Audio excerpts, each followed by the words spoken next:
உன்னை ரூபத்தோட சகுனத்தோட வழிபடுகின்ற பக்தர்கள் உயர்ந்தவர்களா, அல்லது நிர்குணமாக உபாசிக்கின்ற அப்படியே பரஜோதி பரபிரமம் அப்படின்னு வழிபடுகின்ற அந்த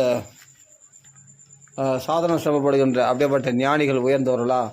எல்லாமே அத்வைதம் அப்படின்னு சொன்னால் சுலபமாக டக்குன்னு ஒரே வார்த்தையில் பகவான் சொன்னார், பக்தி பண்ணுறவங்க தான் உயர்ந்தவர்கள் அப்படின்னு சொல்கிறார். அர்ஜுன உவாச்ச ஏவம் சததி யுக்தாயே பக்தாஸ்துவாம் பர்யுபாசதே ஏ சாப்ச அக்ஷரம் அவ்யக்தம் தேஷாம் கே யோகவித்தமாக. அக்ஷரஸ்வரூபியாக அவ்யக்தமாக, அதாவது கண்ணுக்கு தெரியாத ரூபமாகிய அருவ பிரம்மமாக உன்னை வழிபடுகிறவர்கள் சிறந்தவர்களா அப்படின்னு கேட்ட உடனே அதுக்கு பகவான் சொல்கிறார், மையாவேஸ்ய மனோ ஏமாம் நித்தியுக்தா உபாசதே ஸ்ரத்தையா பிரயோபேதாஸ்தே மே யுக்ததமா மதா. அதாவது என்னிடத்தில் மனசை ஆவேசிக்க செய்தவர்கள், நித்தியுக்தா என்னிடத்திலேயே மனது ஊன்றியவர்களாகிய என்னை வழிபடுகிறவர்கள் யார் உபாசிக்கிறார்களோ, அதுவும் இந்த நம்பிக்கையோடு ஸ்ரத்தையா அதிக உயர்ந்த நம்பிக்கையோடு பரையோ உபாஸ்தே மே யுக்ததமா மதா, அவர்கள் யுக்த தமர்கள், யுக்த தரம் இல்லை யுக்த தமன், ரொம்ப சிறந்தவர்கள் அவர்கள் தான். யுக்தர்னு சொல்ல, யுக்த தரம்னு சொல்ல, யுக்த தமன் சொல்கிறார். அவர்கள் தான் யுக்த தம அப்படின்னா ரொம்ப என்னுடைய அபிப்பிராயம் கண்டிப்பாக அவர்கள் தான். ஏன்னா மையாவேசிய மனோ ஏமா ஒரே வார்த்தை தான், பகவானிடத்தில் மனசை செலுத்து, அவ்வளோதான். கிருஷ்ணா அப்படின்னு மனசை செலுத்துறது தான் இவன் மையாவேசியம் போது இது சகுன பிரம்மம். பகவான் கிருஷ்ணத்தில் மனசை பதிவு வச்சு கிருஷ்ண நாமத்தை சொல்கிறவங்க தான் பெஸ்ட்டுன்னு ஒரே வார்த்தை சொல்லலாம். பாகவதம் இன்னும் லகுவாக கொடுக்கும். பகவான் நாமத்தை சொல்கிறவங்களாம் பகவான் கிருபைக்கு பாத்திரமானவர்கள். கிருபைக்கு பாத்திரமானவர்கள் தான் பகவான் நாம சொல்ல முடியும். சாதன சிரமங்களை பட்டு கொண்டவர்கள் பகவான் கிருபைக்கு பாத்திரம் இல்லை. என்ன கேட்டால் அவங்களாம் சாதன சிரமங்கள் பட்டு கொண்டிருப்பவர்கள் தன் சாமர்த்தியத்தினால் என்னைக்கு வர்றது? அப்போது அவர்கள் என்னென்னா பகவானுடைய கிருபைக்கு பாத்திரம் இல்லாதவர்கள் தான். ஏன்னா அவர்கள் சாதனை பண்ணணுன்னு பகவான் விரும்புவானா? கஷ்டப்படணுன்னு தன்னை அண்டியவர்கள் கஷ்டப்படணுன்னு பகவான் விரும்புவானா? விரும்ப மாட்டான். அப்படியே சாதனை சிரமப்பட்டிருக்கிறார்கள்னா தங்கள் சாமர்த்தியத்தினால பகவான் அடையணும்னு நினைக்கிறவங்க அவங்க. அப்போது அந்த தங்கள் சாமர்த்தியத்தினாலாவது அடையணுன்ற அந்த பக்திக்கு வர்றது என்னன்னா, அதுதான் சொல்கிற அவர்கள்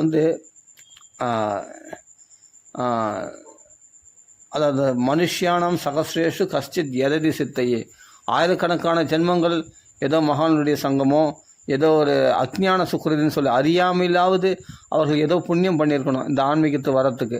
அப்படி புண்ணியம் பண்ணியிருந்ததுனால்தான் இந்த கொஞ்சம் சாதனை, இந்த ஞான சாதனையோ தியான யோகம் பண்ணணும், ஏதோ ஒன்று கொஞ்சம் ஆன்மீகத்தில் மனசு திரும்பிச்சு. இல்லைன்னா சன்னிதான இல்லாட்டி தேச விசேஷத்தினால் இந்த பாரத தேசத்தில் பிறந்ததுனாலேயோ இல்லைன்னா மகான்களுடைய ஏதோ ஒரு சங்கம், அஜ்ஞான சுக்கிரதின்னு பேர். அது அஜ்ஞானா இவன் அறியாமலேயே ஏதோ ஒரு புண்ணியம் பண்ணிட்டான், ஏதோ ஒரு சத்சங்கம் கிடைச்சிட்டு, அதனால தான் கொஞ்சம் நெஞ்சு இந்த ஞான தியானம் பண்ணலான்ற ஒரு எண்ணமே உண்டாயிடுது. ஆனால் அதை விட பெஸ்ட்டு என்னென்னா, பகவானால் அழைக்கப்பட்டவர்கள் யார் அப்படின்னா இதெல்லாம் இவர்களால் வர்றது.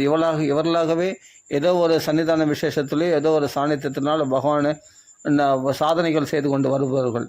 இவர்கள்லாம் அநேக ஜென்மங்கள் கூட ஆகும். ஏன்னா இவர்கள் படியேறி அந்த விஷயங்களை தெரிஞ்சுக்கின்னு அதுக்கப்புறம் கட்சியில் வாசுதேவ சர்வம், இது எல்லாமே வாசுதேவன் தான். வாசுதேவ பராவேதா, வாசுதேவ பராமகா, வாசுதேவ பரோதர்ம, வாசுதேவ எல்லாமே வாசுதேவ பராகதிகி, முடிவும் வாசுதேவன் தான் அப்படின்னு தெரிஞ்சுக்கின்னு வர்றதுக்கு பல பகுனாம் ஜென்மனாமந்தே, பல ஜென்மங்கள் கூட ஆகுமா. அவன் தன் அறிவினால் தெரிஞ்சுக்கிட்டு என்றைக்கு வர்றது? அறிவு அதான் ஞானவான்னா அறிவுனால இந்த இது இல்லை இதில் நேத்தின்னு இந்த உலகம் உண்மை இல்லை, இதெல்லாம் உண்மை இல்லை, நான் அனுபவித்து தெரிஞ்சுப்பேன்னா கடைசியில் எல்லாமே அனுபவித்த சௌக்கியங்கள்லாம் சொப்னம் போல தானே இருக்குது. எதுவுமே மனசில் கூட நிற்கலையே. அனுபவித்த துன்பங்களும் சம்பவங்களும் எதுவுமே பார்த்தா மனசில் நிற்கலை. அப்படின்னும் போது எது சத்தியம்னு சொல்ல முடியும்? அப்போ இதெல்லாம் உண்மை இல்லை, இதெல்லாம் உண்மையில் அவன் தள்ளிட்டு வெளியே வரத்துக்குள்ளே அவன் எத்தனையோ ஜென்மங்கள் ஆகும். அநேக ஜென்ம சம்சித்தா. தியான யோகம் பண்ணுறன்னு ஃபஸ்ட்டு போவான், அப்போ மெடிடேஷனில் போவான், அப்படியே போய் படிப்படியாக அப்புறமா ஞானத்தை விசாரம் பண்ணுவான், பல மகான்களத்தை பழகுவான். அப்படியே அவனுக்கு பக்குவமாகி ஏதாவது ஒரு பக்த சங்கம் கிடைச்சிச்சுன்னா அப்போ பிடிச்சிடும் அவனுக்கு. ஓ இதுதான் முடிவா, வாசுதேவன் தான் பராகதியா, இதான் உயர்ந்த கதின்றது வாசுதேவன் தானா அப்படின்னு தெரிஞ்சுக்கின்னு வர்றதுக்கு பல ஜென்மங்கள் ஆகும். ஆனால் ஏதாவது மகானுடைய அனுகிரகம் பண்ணனா நச்சிராத்து அவ்வளோ ஜென்மங்கள் ஆகாது. பகவானுடைய கிருபையை பெற்ற யாருன்னு எந்த பக்தர்கள் பாகவதருடைய திருவடியை பிடிச்சிட்டானா வினா மகத்பாத ரஜோபிஷேகம், மகானுடைய பாதத்தோலி இல்லாமல் இது கிடைக்கவே கிடைக்காது. இது பரத யோகேஸ்வரரே சொல்கிறார். என்ன தான் நீ ஞானம் படி யோகம் படி அவரே அனுபவித்து சொல்கிறார் பாருங்கள். கடைசியில் ஒரு மகானுடைய பாதத்தோலியை பிடிச்சால்தான் இந்த பக்தின்றது வரும், இந்த ஞானம் சித்திக்கும். அப்போ உண்மையான ஞானத்துக்கு வர முடியும். அப்போ பகவானுடைய கிருபைக்கு பாத்திரமாகணும். பகவானுடைய கிருபைக்கு பாத்திரமாக தான் அந்த ஞானம் கூட உண்டாகும். அந்த ஞானம் இல்லைன்னா ஞானத்தை தேடி நிற்கேன் அடையலைன்னு கிளேசப்பட்டு இருக்கிறேன். அப்போ அவர்கள்லாம் என்ன பண்ணுறாங்கன்னா கிளேசா அவர்கள் அதிகமாக அப்படி அருவத்தில் வழிபடுறவங்க ஏத்து அக்ஷரம் அனிர்தேசியம் அவ்யக்தம் பர்யுபாசதே சர்வத்ரகமம் அச்சிந்தியம் ச கூடஸ்தம் அச்சலம் துருவம். எத்தனை வார்த்தைகள் போடுறாங்க பாருங்க. அதாவது அக்ஷரமாக ஷரமாக இல்லாமல் அக்ஷரமாக இருக்கக்கூடியது, அனிர்தேசியம் இப்படி என்று நிர்தேசிக்க முடியாத, அதனால நம்ம பிரமாணங்களுக்கு எட்டாத ஒரு ரூபம் நிர்தேசிக்கும். அவ்யக்தம் கண்ணுக்கு தெரியாத ரூபமாக இருக்கிறது. அப்போ கண்ணுக்கு தெரியாமல் அந்த அருவ பிரம்மம் எப்படி இருக்குதுன்னு சொல்கிறாருங்க. க்ஷரமாக இருக்காது, அக்ஷரமாக இருக்கும். அதுவும் அனிர்தேசியம் இவ்வாறு நிச்சயிக்கத்தக்கதாக இருக்காது. அதே சமயத்தில் அவ்யக்தம் கண்ணுக்கு தெரியாததாக இருக்கும். ஆனால் எல்லா இடத்துலையும் வியாபிச்சிருக்கக்கூடிய சர்வத்ரகம் அச்சிந்தியம் மனதுக்கு எட்டாததாக இருக்கக்கூடியது. கூடஸ்தம் மறைந்திருக்கக்கூடியது, வெளிப்புறமாக தெரியாது, கூடஸ்தமாக இருக்கக்கூடியது, மறைஞ்சிருக்கக்கூடியது. அச்சலம் ஆனால் அச்சலம்னா சலனமற்றது, துருவம் நித்தியமானது. இப்படிலாம் அதுக்கு இப்படிலாம் இருக்கக்கூடியது. ஆனால் கண்ணுக்கு தெரியாது. ஆனால் அது எப்படின்னு உணர முடியாது. அது உணர முடியாதுன்னு சொல்கிறது தான் அதனுடைய தன்மையே. அப்படிப்படுறது. அப்போது எவன் தன்னுடைய இந்திரியங்களை சம்னியம் இந்திரிய கிராமம் சர்வத்த சமபுத்தையா, எல்லாத்துலேயும் சமபுத்தியோட எல்லாத்துலேயும் பிரம்மம் இருக்குது, எல்லாத்துலேயும் சர்வம் பிரம்மமயம் அப்படின்னு இருக்கிறாங்க. அப்படிலாம் யார் இந்திரியங்களை ஜெயிச்சு இந்த உடல் நான் இல்லை எல்லாம் பிரம்மஸ்வரூபம் அப்படின்னு பார்க்குறவன் யாருன்னா தே பிராப்னுவந்தி மாமே சர்வபோத ஹிதே ரதா.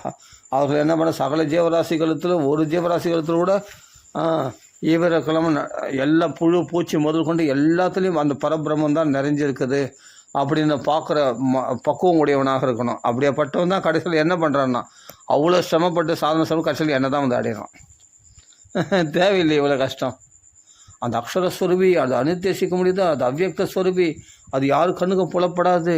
அது இந்திரியங்கள்லாம் பிரம்மச்சரிய விரத்தெல்லாம் கடுமையாக கடைபிடிச்சு சன்னியாச தர்மங்களை மேற்கொண்டு குடும்பப்பட்டதெல்லாம் திறந்து எல்லாத்துலேயும் பிரம்மத்தை மட்டுமே பார்க்கணும், யாரும் உடல் பார்க்கக்கூடாது. இந்த தேகாபிமானத்தை விட்டவன் அப்படியேப்பட்ட சர்வத்திர சமபுத்தையா தே பிராப்னுவந்தி மாம் ஏவ சர்வபூதிகிது. எந்த ஜீவராசிகளுக்கும் ஹிம்சை பண்ணாமல் இருந்தால் தான் அந்த அஹிம்சா தர்மத்தை கடைபிடிச்ச அப்படியேப்பட்ட பரம அம்சர்களுக்கு தான் அந்த சன்னியாச நிலையை சித்திச்சு அப்படியேப்பட்ட ஞான நிலையில் கடைசியில் எங்கே அடையிறான் அந்த ஞான நிலத்தில் வாசுதேவ பரவ ஞானகா. அந்த ஞானத்தில் வாசுதேவ சர்வமிதி அப்படின்னு கிருஷ்ணனை தான் அடையணுமா. சொல்ல மாமேவ கடைசியில் அங்கே சுற்றி இங்கே சுற்றி என்னென்னா நம்ம ஈஸியான வழி இருக்குது, ராஜபாட்டை பக்தி மார்க்கம் நேராக வந்துடலாமே. இதுனா கல் முள்ளு உள்ள பாதையில் போய் குறுக்க நான் வந்துடுறேன் பாரு அப்படி இப்படின்னு சுற்றி நிற்கிறது. நீ கட்சியில் பார்த்தா எங்கேயோ தெரிஞ்சு கட்சியில் வர வேண்டிய இடத்துல இவங்க தான் நான் ஒன்றுமே இல்லை, கல் முள் ஒன்றும் இல்லை, எல்லாம் ஃப்ரீயாக இருக்குது, கண்ணாடி மாதிரி இருக்குது ரோடு, அழகாக ஜாலியாக வந்துட்டான். அதுவும் நல்ல ஒரு வண்டி, ஏசி வண்டியில் ஜம்முன்னு, காரில் ஜம்முன்னு, ஏசி வண்டியில் ஜம்முன்னு வந்து சேர்ந்தது. இது எப்படி இருக்குது? அது என்னென்னா கல் முள்ளுலாம் உள்ள பாதை, பள்ளம் மேடு, கல் முள் எல்லாம் தாண்டி அந்த புதர்கள்லாம் தாண்டி அவ்வளோ கஷ்டங்களை தாண்டி கடைசியில் அந்த வழியாக கட்சியில் எங்கே வந்தான்னா நம்ம வர வேண்டிய எங்கே போய் அங்கே நம்ம சேர்ந்தோமோ எந்த கிருஷ்ண இடத்துல அதே கிருஷ்ண இடத்துல அவன் சேர்றதுக்கு அவ்வளோ லேட் ஆயிடுச்சு. இது தேவையில்லாத போகாத ஊருக்கு போகிற பாதை. அவளுக்கு என்னென்னா கிளேசா அதிகதர ஸ்தேஷாம் அவ்யக்த ஆசக்த சேதசாம். அந்த அவ்யக்தமான உருவமற்ற அந்த ரூபத்தில் உருவமற்ற அருவத்தை வழிபடுறவனுக்கு அதிகமான துன்பங்கள் உண்டாகும். அதில் மனசில் பதிவு வைக்கிறது. ஏன்னா தேகத்தில் இருக்கிற இந்த தேகத்தை விட்டு இன்னும் விலகலையே, இன்னும் தேகாபிமானம் வேலைக்கு பசி எடுக்குது, சாப்பாடு தேவைப்படுது, சொந்த பந்தங்களை விடலை, குடும்ப பாசங்களை விடலை. அப்படிப்பட்ட நம்மளுக்கு இது சாத்தியமானு கேட்டால் சாத்தியம் கிடையாதுன்றார் பகவான். சாத்தியம் கிடையவே கிடையாது. இந்த அருவத்தை வழிபடுறதுன்றது இந்த தேகாபிமானம் உள்ளதுக்கு கிடையாது. சன்னியாசிகளுக்கு தான் சாத்தியம். சன்னியாசிகள்னா எல்லா பக்குவமும் அடைந்தவர்கள், குடும்பத்தை துறக்கிற பணப்பக்குவம் கொண்டவர்கள் தான் சன்னியாசமே மேற்கொள்ளணும். அதுக்கு தான் படிப்படியாக பிரம்மச்சரியம், கிரகஸ்தாசிரமம், வானப்பிரஸ்தாசிரமம். அந்த வானப்பிரஸ்தாசிரமத்தோட மனைவியோடு வாசினா அதுக்கு மேலே அந்த மனைவி மேலே பட்டு தொலைவும் விட்டுட்டு அது பிறகு தான் சங்கத்தை நியாசம் பண்ணுறது தான் சன்னியாசம். இது இன்னைக்கு சன்னியாசிகளை பற்றி நான் சொல்ல விரும்பலை. இன்னைக்கு சன்னியாசிகள்லாம் சன்னியாசிகளாக இல்லை, புரியுதா? சொல்ல முடியாது. இப்போ பக்கா சன்னியாசி நம்ம எல்லாரையும் சொல்லிட முடியாது. யாரோ சிலர் இருக்கலாம், தெரியல. ஆனால் பார்த்தா நம்ம நேரில் நம்ம எத்தனையோ பேர் ஏமாத்துகிற சன்னியாசிகள்லாம் நம்ம நிறைய பார்த்துருப்போம். அதுவும் மீடியாவில் போடுறாங்க நிறைய, எவ்வளோ பேர் பார்க்குறோம். அப்படின்னா எல்லாம் 3 வேளைக்கு நல்லா ஃபுல் கட்டுறாங்க, நல்லா சாப்பிட்றாங்க, சொகுசுகளாக இருக்காங்க, எல்லாமே இருக்காங்க. அவங்களாம் அனித்தேசியம், அது அவ்வியக்தம்னா அந்த ரூபத்திலேயே மனசு செலுத்திருக்காங்க. அப்போ என்ன சொல்கிறாங்க, அதுலேயே ஆசக்த சேரசாம், அதுலேயே மனசு பட்டுதல் ஒன்று, அந்த அருவ பிரம்மத்தையே, அந்த ஆத்மஸ்வரூபத்தையே தியானம் பண்ணக்கூடியவனாக இருக்கணும். அது முடியுமான்னு கேட்டால் தேகாபிமானம் உள்ளவர்களால் நிச்சயமாக முடியாது. அப்படி இவங்க இல்லை அதை அடைய முடியும்னு ஏதோ ஆசைப்பட்டு போகிறாங்கன்னா கிளேசங்கள் அதிகமாகும், துன்பங்கள் அதிகமாகும், நிறைய சோதனைகள் வரும், பிரச்சனைகள் வரும். கிளேசா அதிகதரஸ்தேஷாம் அவ்யக்தா ஆசக்த சேதசாம் அவ்யக்தா ஹி கதிர் துர்க்கம் தேகவத்பிர் அவாப்பியதே. தேகத்தோடு இருக்கிறவனுக்கு அந்த அருவ பிரம்மத்தை வழிபடுறது ரொம்ப துக்கத்தை. வியக்தம்னா கண்ணுக்கு புலப்படுறது, அவ்வியக்தம்னா கண்ணுக்கு புலப்பட அருவத்தை வழிபடுறது ரொம்ப துக்கத்தை உண்டாகும். இதெல்லாம் ஏன் இவ்வளோ சாதனை, எதுக்காக இவ்வளோ சொல்கிறேன்? இவ்வளோ கஷ்டங்கள் இருக்குதுன்னு பகவான் கீதையிலே சொல்கிறான். அருவத்தை வழிபடுறவங்களுக்கு இவ்வளோ கஷ்டங்கள் இருக்குதுன்னு பகவான் சொல்கிறான். சுலபமாக நாமா சொல்லிட்டு போயேன், உனக்கு என்ன அவ்வளோ கசகுது? உனக்கு கிருஷ்ணா ராமா கோவிந்தன் சொல்கிறது உனக்கு என்ன கசகுது? நீ ஏன் ஞான சாதனை, ஞானத்தை பற்றி தெரிஞ்சிக்கோ. பாகவதம் கேட்கலாம், பாகவதத்தை எல்லாத்தையும் கடைப்பிடிக்க சொல்லவே சொல்லலை. பாகவதம் கேட்க ஸ்ரவணம் கீர்த்தனம் பாராயணம் பண்ணலாம். பாகவதத்தை எதை கடைப்பிடி சொல்லலாம்? ஒன்று கடைப்பிடி, நாமா பிடிச்சிக்கோ. அவ்வளோ கபில வாசுதேவர் அவ்வளோ உபதேசங்கள் பண்ணுறாரு. கர்மயோகம், ஞான யோகம், பக்தி யோகம் எல்லாத்தையும் பண்ணிட்டு கடைசியில் என்ன சொல்கிறார் தேவகுதி? ஒரே ஜிக்வாக்கரே நாமதுப்பியம், அவ்வளோதான். அதை பிடிச்சிக்கோ. அதுதான் சுகாச்சாரியர் அதை தான் சொல்ல வர்றாரு. இவ்வளோ கடினமான தியான யோகம் தான், ஆனால் கேட்குறதுக்கு நல்லா இருக்குது. கபில வாசுதேவருடைய உபதேசம், இந்த சாங்கிய யோகம்லாம் 24 தத்துவங்கள், இது வேறு, இதுக்கு தனியாக இருக்கிற ஆத்மா வேறுன்னு அது கேட்குறதே சுகமாக இருக்குது. அது நீ நில்லுன்னு சொன்னால் ஆத்மாவில் அது முடியாது, நிற்க முடியாது. அப்படி என்ன பண்ண, கேட்டுனே வா. நீ பக்குவம்ன்றது நீ ஆடியே கூடாது. இப்போது டைஜஷன் ஆகுதுன்னா சாப்பாடை நீ உள்ளே போய் கைவிட்டு ஜீரணம் பண்ணல, அது ஆட்டோமேட்டிக்காக ஆகுது. ஆட்டோமேட்டிக்காக ஜீரணம் ஆகும்போது அப்போது எப்படியாப்பட்ட 4 வகை உணவுகளும் கடித்து சாப்பிட்றது, மென்று சாப்பிட்றது, அது நக்கி சாப்பிட்றது, உறிஞ்சி சாப்பிட்றது, அப்படி 4 வித அன்னங்களையும் இது செரிமானம் பண்ணுறது ஜடராக்னியானது. அப்போ அது பண்ணுறதுன்னா அது ஆட்டோமேட்டிக்காக நடக்கும்போது நீயே செய்கிற இல்லையே. அது எப்படி தன்னாலே ஜெரிமானம் ஆகி அது மாதிரி ஆகிடுது, ஜெரிமானம் ஆகிடுதோ அது மாதிரி இந்த தேகாபிமானது செரிமானம் ஆகிடுமா பக்தி யோகம் நீ பண்ணிகிட்டே வந்தாவே. அப்படி சொல்லப்படுது. அது கபில வாசுதேவ உபதேசத்தில் பார்த்தா அதில் நிகிர்ணம் அனலோ ஜராஹா, நல்ல ஞாபகம் வந்து ஸ்லோகம். நிகிர்ணம் அனலோ ஜரஹா, அந்த ஜடராக்னியில் எப்படி அந்த அனலில் எப்படி எல்லா சாப்பாடுகளும் எரித்து சாம்பலாகுது, அது நம்மளாக செய்ய முடியாதோ, ஆனால் அந்த அக்னியானது ஆட்டோமேட்டிக்காக டைஜஷன் பண்ணிடுதோ, அது மாதிரி இந்த தேகாபிமானமானது டைஜஷன் பண்ணிவிடும். தேகாபிமானம் இந்த கோஷம் 6 கோஷங்கள் உள்ள அன்னமய சரீரம், பிராணமய சரீரம், மனோமய சரீரம் போன்ற இவைகள்லாம் ஆட்டோமேட்டிக்காக இவைகள் மேலே உள்ள பட்டுதல்ல இந்த ஆத்மாவுக்கும் அதுக்கும் உள்ள லிங்கை வெட்டி எரிஞ்சு அந்த அபிமானத்தை எரித்து சாம்பலாக்கிடும். இந்த ஆத்மாவுக்கு அந்த தேகத்து மேலே உள்ள அபிமானத்தை எரித்து சாம்பலாக்கிடும். அப்படி எப்படி பண்ண முடியும்னா நீ பக்தி பண்ணினே வா, இந்த மாற்றங்கள் உனக்குள்ளே உண்டாகும். அப்போ நான் என்ன பக்தி பண்ணேன்? நாமா சொல்லு. அதான் பக்தியில் ஃபஸ்ட்டு கலியுகத்துக்குன்னு பரிந்துரைக்கப்பட்டது ஒன்று பகவான் நாமா தான் உனக்கு இந்த மாற்றத்தை ஈஸியாக ஞானத்தை கொண்டு வந்து விடும். நீயா விசாரம் பண்ணி நான் வரேன்னு சொன்னால் ரொம்ப லேட் ஆகும். ஆனால் நான் ஒன்று கை தூக்கி விட்டேன்னா, என் நாமத்தை சொல்லும்போது என் கிருபைக்கு பாத்திரமானவன், என் கிருபைக்கு பாத்திரமானவன் நான் காப்பாற்றி கை தூக்கி விட்றேன். கை தூக்கி விட்டால் ரொம்ப லேட் ஆகாது. அதுக்கு என்ன சொல்கிறான் பகவான் இங்கே பாருங்கள். ஏது சர்வாணி கர்மாணி மயி சந்நியஸ்ய மத்பராக. இதுக்கு முன்னாடி என்ன சொல்கிறார்? தேகாபிமானம் உள்ளவர்களுக்கு அருவ பிரம்மத்தை வழிபடுறது ரொம்ப கஷ்டம் அப்படின்னு சொல்லியிருக்காரு. இது எல்லா செயல்களையும் என்னிடத்துல ஒர்ப்பணம் பண்ணிட்டு என்னையே உயர்வாக கொண்டு எனக்கு எனக்கு அந்த வேலை இந்த நம்ம உலகத்தில் கர்ம வினைகளை ஆற்றுறோம் இல்லையா, கர்மானா செயல்களை செய்கிறோம், வேலைகளை செய்கிறோம். இந்த வேலைகள் எல்லாத்தையுமே இனிமேல்ட்டு பகவத் சேவைக்காக உன் வாழ்க்கையை அர்ப்பணம் பண்ணு. மத்பரானா பகவான் தான் இனிமேல்ட்டு உயர்ந்து அவனுக்கு தான் நான் சேவை செய்யணும். என் கைகால் சும்மா இருக்காது, ஏதாவது சேவை செய்யணும், பகவானுக்காக சேவை செய். என்ன சொல்கிறான் பகவான் கீதையில் சொல்கிறான், இது கீதை படி பாருங்க. ஏது சர்வாணி கர்மாணி, எல்லா செயல்களையும் மயி சந்நியசிய மத்பராக, என்னிடத்தில் அர்ப்பணம் பண்ணிட்டு என்னையே உயர்வாக கொண்டு அனன்யேனேவ யோகேன மாம் தியாயந்த உபாசதே. அப்போ அனன்யேன அந்நிய விஷயம் எதுவும் தெரியக்கூடாது, அந்நிய தெய்வமும் தெரியக்கூடாது, கிருஷ்ணனை மட்டும் தெரிஞ்சிங்கன்னா போதும். டைரெக்டாக அடிக்கிறேன் ஏன்னா பகவத்கீதையில் சொல்கிறேன், அப்படியே சொல்கிறேன். அனன்யேனேன்னு அனன்யேவ யோகேன மாம் தியாயந்த உபாசதே. இங்கே சொல்கிற மாம்ன்றது என்னென்னா சகுண பிரம்மம் தான், நிர்குண பிரம்மம் கிடையாது. மாம்ன்ற தியாயந்தனா என்ன உபாசிக்கணும், ஆனால் கிருஷ்ணன் தான். இப்போ எப்படி இருக்கான் பாத்சாதி, இப்போ பெருமாள் பாத்சாதி எம்பெருமாள் இருக்காரு திருவள்ளிக்கல்ல, இவரை தான் சொல்கிறார். இதுதான் பெரிய பக்குவமாக பகவானை அடையிறது, பகவானை பற்றி கிருஷ்ணனை தியானம் பண்ணுறது தான் பெரிய பக்குவத்துலேயும் எல்லாத்தோட பெரிய பக்குவமாக. ஆமாம், ஆயிரக்கணக்கான யாரோ ஒரு மனுஷன்தான் ஆன்மீகத்தில் முயற்சி பண்ணுறான். அந்த மனுஷியானம் சகசேஷு கஷ்டத்தியாதி சித்தையே, அந்த ஆயிரக்கணக்கில் யாரோ பொறுக்கி எடுத்து தான் கிருஷ்ண பக்தி பண்ணுறானா. அது எவ்வளோ அப்போ பாருங்க, அப்போ வடிகட்டி அதுலேயும் நல்லா வடிகட்டி தான் கடைசியில் கிருஷ்ண பக்தர்கள் தேர்ந்தெடுக்கப்படுகிறார்கள்.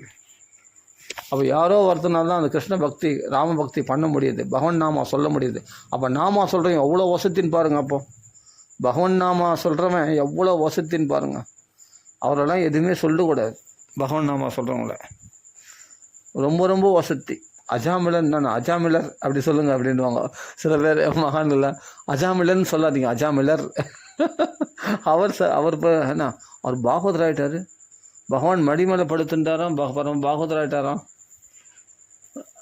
அப்படி ஒரு விளையாட்டாக சொல்லுவாங்க இது உபன்யாசத்தில். என்ன அஜாமிலன், இந்த அஜாமிலன் எவ்வளோ பாவம் பண்ணியிருக்கான் தெரியுமா? அப்படி எமது சொன்ன விஷ்ணு அஜாமிலன் சொல்ல அமச்சாமிலர் அப்படி சொல்லலாம். ஏன்னா நாமா சொல்லிட்டார் அவர், பகவான் நாமா சொல்லிட்டார் நாராயணான்னு, அதனால் பாகவதர் ஆகிட்டார் அவர். அஜாமிலர்னு கிடையாது, அஜாமிலர் அப்படி சொல்லணும். Very good. அது மாதிரி பகவானுடைய நாமத்தை சொல்கிறவன் எல்லா பக்குவத்தையும் தாண்டி வந்துட்டான். அப்போ அவர்களுக்கு பகவான் என்ன கேரண்டி கொடுக்குறான் பாருங்கள். இதுக்கு முன்னாடி சாதனை பண்ணவங்களாம் எனக்கு தெரியாது அவங்கள்ன்றாரு, எனக்கு அவங்களாம் தெரியாது. அவங்க நிறைய கஷ்டப்படுறாங்க, கிளேசங்கள்லாம் நிறைய கிளேசம் அதிகத்தில் சேஷம் அவ்வியக்த ஆசக்த சேஷம் அவ்வியப்பட்ட உருவமற்ற அருவத்தை வழிபடுற புத்தி உடையவர்கள் நம்மளுக்கு அதுக்கு ஸ்நான பிராப்தி கூட கிடையாது அப்படின்றார். அவர் ரொம்ப கஷ்டப்படுவாங்க. ஆமாம், அவங்களாம் அவ்வியக்தத்தில் அவ்வியக்த இவன் தானே என்ன இல்லை அதுக்கு அது வேற அப்படின்வான். ஆனால் இவன் தான் அந்த அவ்வியக்தமாக இருக்கிறது. ஆனால் பக்தியில் வரலன்னு சொன்னால் அவன் சாமர்த்தியத்தில் வரான். அவ்வியக்த சொருபியாக என்னை வழிபட்டோம் அவ்வளோதான். அவர்கள் என்ன பண்ணுவாங்க, பல ஜீவராசிகளுக்கு நலன் விரும்புகிறது. நிறைய அதாவது என்னென்னா பொது சேவைன்னு சொல்லுவாங்க இல்லையா, அந்த பொது சேவைலாம் செய்துன்னு இருக்கிறது தான் நிறைய.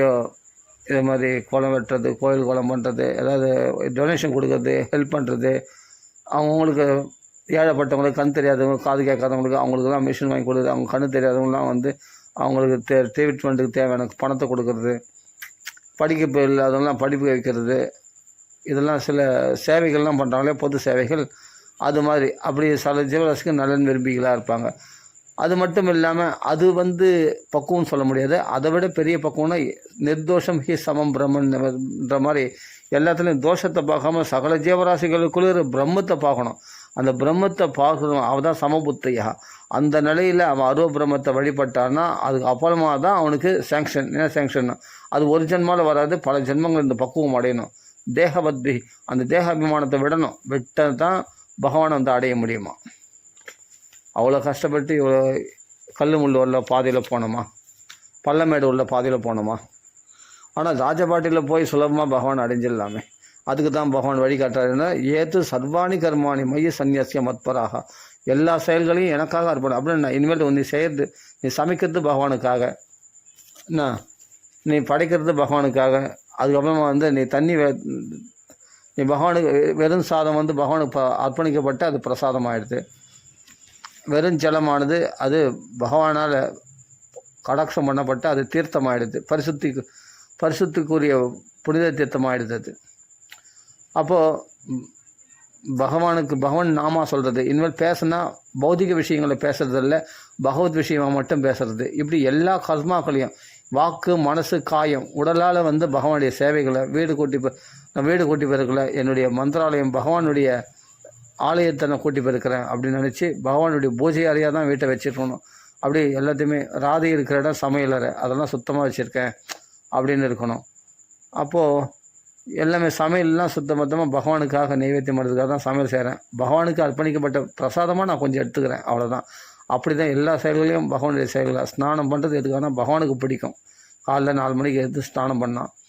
அப்புறமா மலமூத்திர விசர்ஜனம் பண்ணிட்டு ஸ்நானம் பண்ணிவிட்டு அது பிறகு வந்து பகவானுக்கு நல்லா புஷ்ப அலங்காரம் பண்ணிவிட்டு அப்புறமா தாம்பூலம் நைவேத்தியம்லாம் பண்ணி பழம் புஷ்பங்கள் அதெல்லாம் வச்சு தாம்பூலம் நைவேத்தியம் பண்ணி பகவானுக்கு நாம சங்கீர்த்தனம் பண்ணுறது தான் ரொம்ப ரொம்ப ரொம்ப ரொம்ப பிரியமானது. பகவான் நாம சங்கீர்த்தனம் பண்ணுறது, அப்புறம் நாம சங்கீர்த்தனம் முடிஞ்ச உடனே பகவத் பாராயணம் பண்ணுறது, பாகவத பாராயணம், ராமாயணம் பாராயணம், இப்படி பொழுதுபோக்கணும். இப்படி உல்லாசமாக இப்படி எல்லா செயல்களையும் பகவானுக்கு செயல்களுக்காக நம்ம வாழ்க்கையை அர்ப்பணம் பண்ணால் அவங்களுக்கு என்ன லாபம்னா அதுக்கு பகவான் சொல்கிறான் பாருங்கள்.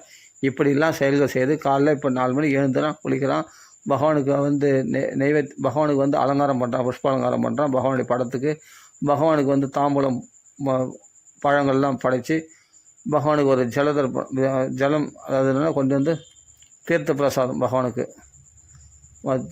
அதை தீர்த்த அர்ப்பணம் பண்ணுறான். தோயம் சமர்ப்பயாமி.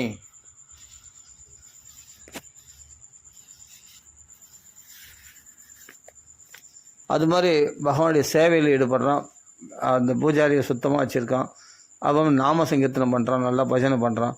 பஜனை பண்ணி ஒரு துளசி வந்து துளசி மாலை பகவானுக்கு போடுறான், புஷ்பங்களால் பகவானுக்கு அலங்காரம் பண்ணுறான், எல்லாம் பண்ணுறான்.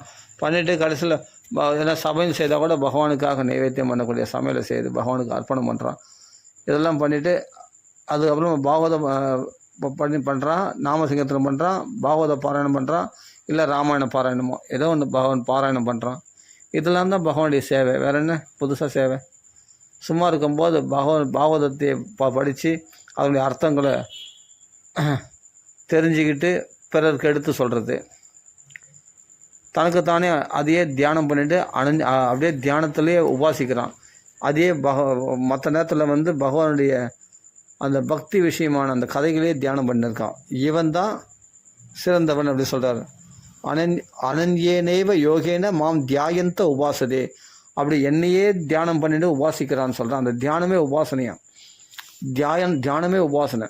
தீமகி பகவானை தியானம் பண்ண, கிருஷ்ணனை தவிர அந்நிய விஷயத்தை தியானம் பண்ணக்கூடாது. கிருஷ்ண சம்பந்தம் இல்லாத வேறு விஷயத்தில் மனசு கான்சன்ட்ரேட். இது யூடியூப் பார்க்குறது, டிவி பார்க்குறது, சீரியல் பார்க்குறது, அது இது எல்லாத்தையும் தூக்கி போட்டுடணும். இனிமேல் பகவத் பக்தர்களோட சங்கம் கொள்ளணும். இல்லை எங்கேயும் போக வேணாம், பகவானே தியானம் பண்ணிடுது. பகவான் நாமா சொல்லியிருக்கு. பெஸ்ட்டு என்னன்னா உன்னால் தியானம் மனசு ஒருமுகப்படலை, எங்கேயாவது அலையிட்டோம், அதை விட்டுருங்க. நீங்கள் பாட்டு வாக்கில் நாமா சொல்லாமே. நாக்கு மட்டும் வசமாக இருக்குது, ஆண்டவன் அது ஒன்று மட்டும் வசமாக கொடுத்துருக்கான். ஏன்னா நான் நினச்சதை பேசுது. அப்படி நான் நினச்சதை பேசுனா அப்போ நாமா நினச்சிக்கோ, நாமா பேசு, நாமா சொல்லு. அது பேச முடியலன்னு சொல்லவே முடியாது. நாக்கு இருக்குது, நாமா இருக்குது, பின்பு கவலை எதற்கு? அனவரதம் நாமா சொல்லாமே, நாமா பிடிச்சிக்கணும், வேறு ஒன்றுமே வேண்டாம். நீங்கள் பாகவத பாராயணம் பண்ணுங்க, பண்ணாமல் போங்க. ராமாயணம் பாராயணம் பண்ணுங்க, பண்ணாமல் போடுங்க. நாமத்தை ஏன் விடுறீங்க? ராமான்னு சொல்கிறதுக்கு என்ன கசக்குது? இது எல்லா பக்குவத்தை விட நீங்கள் அதான் சொல்கிறேன், பஞ்சாக்னி மத்தியில் தவம் பண்ணால் தான் இந்த நாமத்தில் கொண்டு போய் விட முடியும். நாம ரொம்ப வசதி, இது ரொம்ப ஹைஜீனிக், ரொம்ப பெரிய விஷயம் இது. நாமா சொல்கிறது ரொம்ப உயர்ந்த பக்குவம் அடைந்தவன். சாஸ்திரம் சொல்லியிருக்கு, பஞ்சாக்னி மத்தியில் தவம் பண்ணி பர்ஃபெக்டாக தவம் பண்ண பலன் அது. நான் பர்ஃபெக்டாக தவம் பண்ணால் அதே சமயத்தில் கங்கைக்கரில் உட்காந்து வேத பாராயணம் பண்ணவங்க, 4 வேதத்துலேயும் சதுர்வேத பாராயணம் பண்ணவங்க என்ன புண்ணியமோ, அதே சமயத்தில் பஞ்சாக்னி முதல்ல தபசு பர்ஃபெக்டாக பண்ணால் என்ன புண்ணியமோ, நிறைந்த தட்சிணைகளோட ஒரு அங்க குறைவு இல்லாமல் யாகங்கள் பண்ணால், அதாவது என்னென்னா மந்திரலோபம் தந்திரலோபம் எதுவும் இல்லாமல் பர்ஃபெக்டாக யாகங்கள் பண்ணால் என்ன பலனோ, தீர்த்த யாத்திரையெல்லாம் புண்ணிய தீர்த்தங்கள்லாம் ஸ்நானம்லாம் ஒரு தீர்த்தத்தை கூட விடாமல் சகல புண்ணிய தீர்த்தங்கள்லாம் ஸ்நானம் பண்ணால் என்ன பலனோ, அந்த தீர்த்தங்களையோ க்ஷேத்திர தேவதைகளை போய் சேவிச்சா என்ன பலனோ அதுவும் தீர்த்தம்தான். அப்படி அத்தனை தபஸ் பண்ணால் என்ன பண்ணணும், யாகம் பண்ண தானங்கள் நிறைய தானங்கள் பண்ணால் சர்வ தானங்களும் சொர்ண தானம், கோதானம் போன்ற எல்லா தானம், திரவியங்கள் தானம் பண்ணுறது, பலவிதமான தானம், எல்லா வஸ்திர தானம், எல்லா தானங்களும் பண்ணால் என்ன பலனோ அத்தனைத்தினுடைய மொத்தம் சேர்த்து இந்த தபஸ் பலனு, யாக பலனு, யோக பலனு, தானம் பலனு, வேதாத்தியனம் பண்ண பலனு, அத்தனுடைய பலன் தான் இப்போ நாக்கில் ராமான்னு வருதான். இதுவெல்லாம் பர்ஃபெக்டாக பண்ணத்தினுடைய அடையாளம் தான் நம்ம நாக்கில் ராமான்னு வருதான். இல்லைன்னா நாக்கில் நாமா வரவே வராதான். அப்போ நம்ம எவ்வளோ புண்ணியம் பண்ணியிருக்கோம் பாருங்கள், எவ்வளோ பாக்கியம் பண்ணியிருக்கோம் பாருங்கள். நம்ம பகவானுடைய கிருபைக்கு பாத்திரமாயிட்டோங்க பாருங்கள். இப்போ பகவான் கிருபை பண்ணானா இல்லையா, பளிச்சுன்னு சொல்லுங்கள். பகவான் எனக்கு பர்ஃபெக்டாக கிருபை பண்ணியிருக்கான், அதனால தான் ராமநாமா நாக்கில் வருது. இல்லைன்னா வரத்துக்கு வாய்ப்பே கிடையாது. இதில் ஏன் நம்பிக்கை இல்லை? பகவான் சொல்கிறான், என்னது அந்த நம்பிக்கை வேணுன்றான். யார் அந்த நம்பிக்கையோடு என்ன வழிபடலாம்? சத்தையாம் பரையோ உபேதாஸ்தே மே யுக்ததமா மதா மையாவேஷ்ய மனோ ஸ்ரீ பகவானுவாச்ச மையாவேஷ்ய மனோயேமாம் நித்தியுக்தா உபாசதே சத்தையா பரையோ. அப்படி உயர்ந்த நம்பிக்கையோடு என்னை உபாசிக்கிறாங்கன்னா பரையோ உபேதாஸ்தே மே யுக்ததமா மதா, அவன்தான் எல்லாத்த விட சிறந்த பக்தன் அவன்தான். அப்படி நம்பிக்கையோட பகவான் நாமா சொல்லியிருக்கேன், என் பகவான் என் பூர்ண கருணை காட்டு, பெரிய கிருபாலு, நான் பகவானுடைய கிருபைக்கு பாத்திரமாயிட்டேன் அப்படின்ற நம்பிக்கை நமக்குள்ளே பூர்ணமாக இருக்கணும். பகவான் நாம நாக்கில் வந்துருச்சுனாவே, ராமான்னு சொல்ல வந்துருச்சுனாவே அந்த தைரியம், அந்த காம்பீரியம், அந்த ஒரு பகவானுடைய கிருபைக்கு பாத்திரமாயிட்டேன், இனிமேல் பகவான் எனக்கு காட்சி கொடுக்கல, பகவான் எனக்கு அனுகிரகம் பண்ணலன்னு ஒரு வார்த்தை கூட சொல்லக்கூடாது. சொன்னால் அப்போ உனக்கு பகவான் வருத்தப்படுவான், பகவான் வெட்கப்படுவான். உன் வாக்கில் போய் என் நாமத்தை வச்சு நடான்னு இவ்வளோ நாமா சொல்கிறேன், நான் கிருபைக்கு பாத்திரம் இல்லைன்னு என்னிடத்துல நொந்துக்கிறியே, நீ என்னை பகவான் சோதிக்கிறான்னு சொல்கிறியே, எனக்கு கஷ்டம் கொடுக்குறான்னு சொல்கிறியே, நான் இவ்வளோ நாமா சொல்கிறேன்னு சொல்கிறேன். இவ்வளோ நாமா சொல்கிறதே பகவானுடைய அனுகிரகத்துக்கு கிருபைக்கு பாத்திரமானது தானே. கஷ்டன்றது வெளிப்புறத்தில் வரக்கூடியது, அது மனசில் நீ ஏற்றிக்கிற. வெளிப்புறமாக வர கஷ்டத்தை நீ மனசில் ஏற்றிக்கிட்டு நீயே வருத்திக்கிற. நீயே தேவையில்லாத வழியில் போகிறான், அதாவது நெருப்பேற்று மடியில் கட்டின கதையா, நீயே தேவையில்லாத வருத்தத்துக்கு மனசில் கொண்டு போய் நீயே ஏற்றிக்கிட்டு அது தேவையில்லாத வருத்தப்பட்டுக்கிட்டு ஆனால் பகவானை குறை சொல்கிறேன். இது எந்த விதத்தில் நியாயம்? நாம சொல்லிக்கினே பகவானை குறை சொல்லலாமா? பகவான் கிருபையை அனுபவிச்சுட்டே பகவான் கிருபை பண்ணலன்னு சொல்லலாமா? இது தப்பு இல்லை. இது பகவான் கிருபை பண்ணதுனால தான் நீ நாமா சொல்கிறேன். நீ இல்லை ஒரு நாமா நாக்கில் வருமா?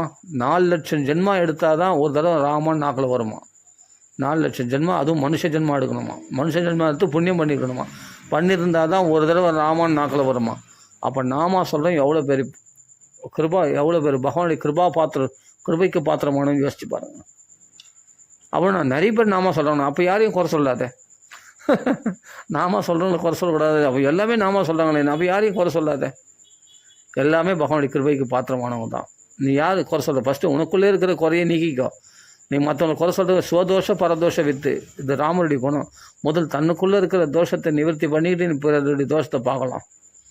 அதனால் பகவன் நாமா சொல்லிக்கிட்டு நான் கிருபைக்கு பாத்திரம் இல்லை அப்படின்னு சொல்லாதீங்க. நீங்கள் தான் பர்ஃபெக்ட்டு, ஃபஸ்ட் கிளாஸ் பாஸ் பண்ணியிருக்கோம் நாம். அதனால் கஷ்டப்படுற, அதெல்லாம் சொல்ல ஞான பிரயாச உதவான நமந்தி. ஞான பிரயாசம் படுறவங்களாம் ஞானத்துக்காக பிரயாசம் படட்டும், எவ்வளோ கிளேசங்கள் அனுபவிக்கிறாங்களோ அனுபவிக்கட்டும், எனக்கு நமஸ்காரம் ஒன்று போதும்பா அப்படின்னு பிரம்மதேவ் சொல்கிறார். பற்றியா யார் யார் என்னென்ன பண்ணுறாங்களோ, ஹிருத் வாக் பபுர் பேர், வாக்காலும் மனசாலும் காயத்தாலையும் உன்னை வழிபட தெரிஞ்சால் போதும், ஒரு நமஸ்காரம் பண்ண தெரிஞ்சால் போதும். நம்மளுடைய பக்தி 10 பேருக்கு தெரியணும்னு அவசியம் இல்லை, பகவானுக்கு தெரிஞ்சால் போதும், அவ்வளோதான். உன்னுடைய மனைவிக்கு கூட தெரியணும்னு அவசியம் இல்லை, பிள்ளைகிட்ட உனக்கு கூட நடுராத்திரில் எழுந்த 2 பொட்டு கண்ணீர் ராமா உன் நாமத்தை சொல்ல வச்சு இந்த பாக்கியத்துக்கு நான் என்ன ஈடுகாட்ட முடியும், இதுக்கு என்ன நான் பிரதிபகாரம் பண்ண முடியும், பிரதிபகாரம் பண்ண நினச்சாவே நான் அடிமுட்டால் அல்லவா அப்படின்னு நினச்சி பார்த்துங்க. அதனால் தயவுசெய்து இந்த ஒரு பாக்கியத்தை இழந்துடக்கூடாது. அப்படிப்பட்ட கிளேசங்களை அதிகமாக அனுபவித்த 3 பிறவிகளில் கிளேசங்களை அனுபவித்த அப்படிப்பட்ட பரத யோகீஸ்வரர் கடைசியில் எங்கே வந்தார்? பகவான் நாராயணன் வாசுதேவன் தான் பரபிரம்மன் அப்படின்னு தெரிஞ்சுக்கிட்டு ரகுகண்ணனிடத்தில் சொல்கிறார். அந்த நாராயணன் சப்தத்துக்கு உரியவன், நான் சொல்கிறேன் அந்த ஞானத்தினால் அடையக்கூடிய அந்த ஆத்மஸ்வரூபம், அந்த பரமாத்மான்னு சொல்கிறேனே அதுதான் நாராயணன் சப்தத்தில் சொல்கிறாங்க. அதுதான் வாசுதேவ சப்தத்தில் சொல்லப்பட அந்த வாசுதேவன் தான் எல்லாமே. அப்படின்ற ஞானத்தை அடையிறதுக்கு மகானுடைய பாதத்தொழி வேணுமா? வினா மகத்பாத ரஜோபிஷேகம், இல்லைனா இந்த ஞானம், இந்த வாசுதேவன் தான் எல்லான்ற ஞானம் வர்றதுக்கு ரொம்ப ரொம்ப கஷ்டம் அப்படின்னு ஞான விசாரத்தில் சம்சார காடாக வர்ணிக்கிறாரு. இந்த ஆத்ம ஞானத்தை எப்படி பெறணும்னு சொல்கிறாரு. அப்படியே புட்டு வைக்கிறாரு. இதெல்லாம் உடம்புக்கு தான், ஆத்மா கிடையாது. அந்த ஆத்ம ஞானத்தை பற்றி அவ்வளோ விளக்கமாக பெரிய உபதேசம் பண்ணுறார் ரகுகண்ணனுக்கு பரத யோகீஸ்வரர். எவ்வளவும் கேட்கறதுக்கு நல்லா இருக்குல்ல, அது கேட்டு அது வேஸ்ட்டு கிடையாது. ஆனால் இவ்வளோ சாதனைகள் பண்ண வேண்டிய அவசியம் இல்லை. இதெல்லாம் தன்னாலே இந்த மாற்றங்கள் நமக்குள்ளே ஏற்படும். இது சாதனை பண்ணி பரத யோகீஸ்வரர் அடைஞ்சார். நம்ம சாதனை பண்ண வேண்டாம். இந்த மாற்றங்கள் அவர் எந்த நிலையை அடைஞ்சாரோ, அந்த கட்சியில் உன்னத இந்த தேகாபிமானத்தை விட்டாரோ அந்த நிலையை நமக்கு நாம சொல்கிறதுனாலே ஏற்படும். இதுக்கு இந்த சாதனை சிரமம் பண்ணணும்னு அவசியமே இல்லை, தன்னாலே ஏற்படும் இந்த மாற்றங்கள். இந்த மாற்றங்கள் தன்னாலே ஏற்படும். எப்படின்னா அதான் நிகிர்ணமான லோயதா, எப்படி சாப்பாடை தன்னாலே டைஜஷன் ஆகுதோ, நமக்குள்ளே ரத்தமாக மாம்சம் தத்தனையே பிரித்து அது வேலையை அது செய்ததோ, நம்ம வாயில் சாப்பாடு போகிறது மட்டும்தான் நம்ம வேலை. அதுபோல் வாயில் பகவான் நாமா சொல்கிறது மட்டும்தான் நம்ம வேலை. மற்ற தேகாபிமானங்களை விடுறதோ, ஞானத்தை சம்பாதிக்கிறதோ, வேறு என்னென்ன நம்மளுக்கு தேவையோ, எது எந்தெந்த சமயத்தில் தேவையோ அது பகவானை படியளக்கிறது பகவானுடைய வேலை. உன் யோகக்ஷேமத்தை பகவான் சொல்கிறார். உனக்கு மரணத்திலிருந்து விடுவிக்கணுமா, நீ யமனை ஜெயிக்கிறதுக்காக மிருத்யுஞ்சய மந்திரம் ஜெபிக்கணும், இல்லை வேறு ஏதாவது நான் சாதனைகள் பண்ண எதுவுமே தேவையில்லை. ராமான்னு சொல்ல தெரிஞ்சுக்க போதும். மற்ற எதுவுமே உனக்கு எந்த சாதனையும் பண்ண வேணாம். இதெல்லாம் ரொம்ப கஷ்டம். கிளேசா அதிகதர ஸ்டேஷன் அவர்களுக்கு தான் கஷ்டம். ஞானத்துக்காக தனியாக முயற்சி பண்ணுறவங்க, தியானத்துக்காக முயற்சி பண்ணுறவங்க, கர்ம வேலைகளுக்கு நிறைய கர்மாக்களை இழுத்து கட்டிக்கின்னு நிறைய பூஜைக்கரிகளை, நிறைய அந்த தந்திரங்களை மந்திரங்களை இதெல்லாம் தெரிஞ்சுக்கிட்டு பலவிதமான கிரியானுஷ்டானங்கள் பண்ணுறவங்களும் தான் கஷ்டம் அதிகம். ஞான விசாரம் பண்ணுறேன்னு சொல்லிட்டு விட்டு திறந்து நான் அந்த ஞானத்தை நிறைய புஸ்தகங்களை படிச்சுன்னு, ஞான நூல்களை படிச்சுன்னு சிரமப்படுறவங்க சிரமப்பட்டுன்னு இருக்கட்டும். தியானம் பண்ணுறவங்க பல அஷ்டாங்க யோகம் யம நியமங்கள்லாம் பலவிதமான தர்மங்களை கடைபிடிச்சுருக்கோம். கடைபிடிச்சு போட்டோம், கஷ்டப்பட்டோம். அது நீங்கள் பண்ணாதீங்க. உங்களுக்கு கிடைச்சிச்சு ராமா போதும். இவ்வளவும் கடைப்பிடிச்ச பலன்தான் நாமா சொல்கிறது. அப்போ நாமா பிடிச்சிட்டா என்னென்ன பர்ஃபெக்ட், எல்லாத்துலேயும் நீ பர்ஃபெக்ட். நீ தியான யோகத்தில் அஷ்டாங்க யோக பயிற்சி பண்ண வேணாம். ஞானத்தில் இந்த ஆத்மா வேற உடல் வேற, இந்த அதுவும் அன்னமய சரீரம் பிராணமய சரீரம் இதெல்லாம் கஷ்டப்பட வேணாம். அப்போ நிறைய நூல்கள், ஞான நூல்கள் படிக்க வேணாம், ஒன்றுமே படிக்க வேணாம். அப்புறம் என்ன பண்ணணும், நாமா சொல்லினே உட்காண்டார். ராமான்னு சொல்ல தெரிஞ்சால் போதும். இது எல்லாத்தோட வசதி. இதெல்லாம் பர்ஃபெக்டாக தவம் பண்ணுறேன்னு சொல்லிட்டு பஞ்சாக்னி இல்லை காட்டுக்கு போகிறேன், நான் சன்னியாசம் மேற்கொள்கிறேன், நான் பிரம்மச்சரிய விதத்தை கடைப்பிடிக்க போகிறேன், நான் குடும்பத்தில் உள்ள பட்டுதல் விட்டுட்டேன், இதெல்லாம் வேணாம். இதெல்லாம் தன்னாலே நடக்கும். உனக்கு என்ன பர்ஃபெக்ஷன் வேணுமோ அந்த பர்ஃபெக்ஷன் தன்னாலே நாமத்தினால கிடைச்சிடும். நீ ஃபுல்ஃபில் பண்ணியாச்சு பகவான் நாமா. நான் தேவகடன் பித்திருக்கடன் இது கூட தேவையில்லைன்றது நான் சொல்ல, சாஸ்திரம் சொல்லியிருக்கு. இதனால் நான் எப்பவுமே என்ன தப்பாக நினைக்காதீங்க. அதனால் தேவகடன் பித்திருக்கடன் மனுஷிய கடன் பூதங்களுடைய கடன். பூதம்னா மற்ற ஜீவராசிகளுக்கு கூட நம்ம கடன் பட்டிருக்கோம். இப்போ காக்கா எச்சமிடுதுன்னா அந்த எச்சமிட்டத்தில் விதை விதைக்கிற அதுதான் நிறைய மரங்கள் முளைக்கும். நம்மளாம் விதை போகிறது கூட அவ்வளோ முளைக்கிறது வாய்ப்பு இல்லை. அது மாதிரி அவைகள்லாம் பறவைகள்லாம் நம்மளுக்கு எவ்வளோ ஹெல்ப் பண்ணுறது, நம்ம அந்த மரங்கள்லாம் உற்பத்தி ஆகிறதுக்கு. அது மாதிரி எத்தனையோ ஜீவராசிகள். அதே சமயத்தில் தேவர்களுக்கு நம்ம கடன்பட்டிருக்கோம். மழை இல்லைன்னா நம்மளுக்கு பயிர் விளையுமா, சூரியன் இல்லாமல் உலகம் பொழுது வெடியுமா, யோசிச்சு பாருங்கள். காற்று இல்லாமல் சுவாசிக்க முடியுமா, பூமி இல்லைன்னா நம்ம வாழ முடியுமா, எல்லாமே அப்போ தேவதைகள் தானே. பஞ்சபூதங்களும் தேவதைகள் இல்லாமல் நம்ம அப்போ தேவர்களுக்கு கடன்பட்டிருக்கோம். நாம் எல்லாம் ஓசிலே நம்ம அனுபவிக்க முடியாது. அதுக்கு நம்ம அதுக்கு கடன் பட்டிருக்கோம். அந்த கடன் நம்ம அடைச்சி தான் ஆகணும். அந்த கடனை அடைச்சி ஆகணும். எங்கேயும் நம்ம ஓசி கிடையாது. எதுலையுமே எல்லாத்துக்கும் கடன் இருக்குது. அந்த கடனை அடைச்சி ஆகணும். அப்போ பித்திருக்களுக்கு அப்பா அம்மா கடன் பட்டிருக்கோம். அப்பா அம்மா இல்லைன்னா அந்த உடம்பே ஒன்று கிடையாது.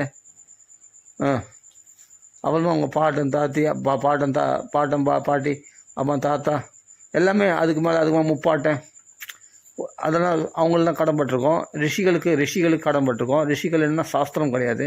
இன்றைக்கி இந்த ஒரு வழி நாமம் சொல்கிறதுக்கு ரிஷிகளுடைய அனுகிரகம். ரிஷிகள் சொல்லாமல் உனக்கு எப்படி தெரியும்? வால்மீகி வியாசர் சொல்லாமல் உனக்கு கிருஷ்ண நாமத்துடைய மகிமை உனக்கு என்னன்னு தெரியும்? சொல்லுங்க பார்க்கலாம். அப்போ ரிஷிகளுக்கு கடன்பட்டிருக்கோம். அப்போது எல்லாமே நம்ம தெய்வம்னு ஒன்று இருக்குதுன்னு காமிச்சு கொடுத்ததே மகான்கள் தான். அந்த மகான்கள் கடன்பட்டிருக்கோம். சகல ஜீவராசிகளையும் அண்டி வாழ்கிறோம். ஒரு 7 வருடனோட மாடுகள் தேவை. ஒரு பால் கொண்டோட பசு கடன்பட்டிருக்கோம். எல்லா ஜீவராசிகளுக்கும் நம்ம கடன்பட்டிருக்கோம். எங்கேயோ ஒரு லிங்க் இருக்குது. ஆமாம், எதனுடைய தொடர்புலேயே நம்ம வாழ்ந்துருக்கோம். அப்போது பல ஜீவராசிகளுக்கு எல்லாருக்கும் கடன்பட்டிருக்கோம். இத்தனை கடனும் நம்ம ஒன்று ஒன்றா அடைக்க முடியுமான்னு கேட்டால் சான்ஸே இல்லை. நீ தேவர்களுக்காக தனியாக யக்ஞம் பண்ணுவீங்களா? ஹோமம். அந்த காலத்தில் தேவர்களுக்காக யாகங்கள் பண்ணுவாங்க. யாகங்கள் பண்ணி தேவர்களை திருப்திப்படுத்துவாங்க. சரி, பித்ரு யக்ஞம் இருக்குது, அதெல்லாம் செய்வீங்களா? சரி, ஸ்ராத்தம் பண்ணோம், சிம்பிளாக ஸ்ராத்தம் பண்ணி ஏதோ பண்ணுறோம். ஆனால் பித்ரு யக்ஞம் நிறைய இருக்குது. அதுக்கெலாம் பல விதமான கிரியானுஷ்டான கர்மகாண்டத்தில் போனால் எக்கச்சக்கமாக இருக்குது. அப்போ நம்ம பண்ணத்த பாவத்துக்கெல்லாம் அதுக்கு தனியாக அன்றைக்கி அக்னிஹோத்திரம் பண்ணோம். அதுக்கெல்லாம் பஞ்ச யக்ஞம் சொல்லுவாங்க. அது மாதிரி நம்ம நிறைய கிரியானுஷ்டானங்கள் பண்ண வேண்டியதுக்கு நிறைய இருக்குது. நம்ம பாவங்கள் அன்றைக்கி நம்ம எத்தனையோ ஜீவராசிகளை வதைக்கிறோம். நம்ம அறியாமலே சரி, பூச்சி, புழுகள், எறும்பு, இன்னும் எவ்வளோ விஷயங்களை நம்ம அழிக்கிறோம் இல்லையா? அவைகளுக்கெல்லாம் நம்ம அதெல்லாம் பாவங்களை சேர்த்து இல்லையா? அந்த பாவங்கள்லாம் கழிக்கிறதுக்கு தனி ஒரு யக்ஞம் பண்ணணும்.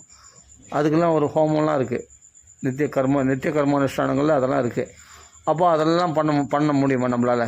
இன்றைக்கி காலகட்டத்தில் கலியுகத்தில் எல்லாம் போயிடுத்து. எல்லா கிரியானுஷ்டானங்களும் போயிடுது. இதெல்லாம் ஒன்றுத்துக்கு நீ பண்ணி முடியல வாழ்க்கை பூரா நீ கர்மாவை பண்ணுறதுலேயே வாழ்க்கை போயிடும். அப்போ சாஸ்திரங்கள் இவ்வளோ சொல்லியிருக்குன்னா இவ்வளோ சாதன சிரமங்கள் தேவையில்லை. ஒன்றே ஒன்று தெரிஞ்சுக்க, ராமான்னு சொல்ல தெரிஞ்சுக்க. இவங்களுக்கு எந்த பித்திருக்கடன் கிடையாது, தேவக்கடன் கிடையாது, ரிஷி கடன் கிடையாது, எந்த ஜீவராசிகளும் நீ கடன் பட்டம் கிடையாது அப்படின்னு மகான்கள் தீர்மானமாக சொல்லிட்டாங்க. எல்லா கடனும் அடைஞ்சு போகுது ராமான்னு சொல்கிறதுனால. அப்போ இதுக்கு மேலே வேறு என்னங்க சொல்லணும்? நாமத்துடைய மகிமை ரொம்ப ரொம்ப வசத்தி. ராமா அப்படின்னு தெரிஞ்சால் போதும்.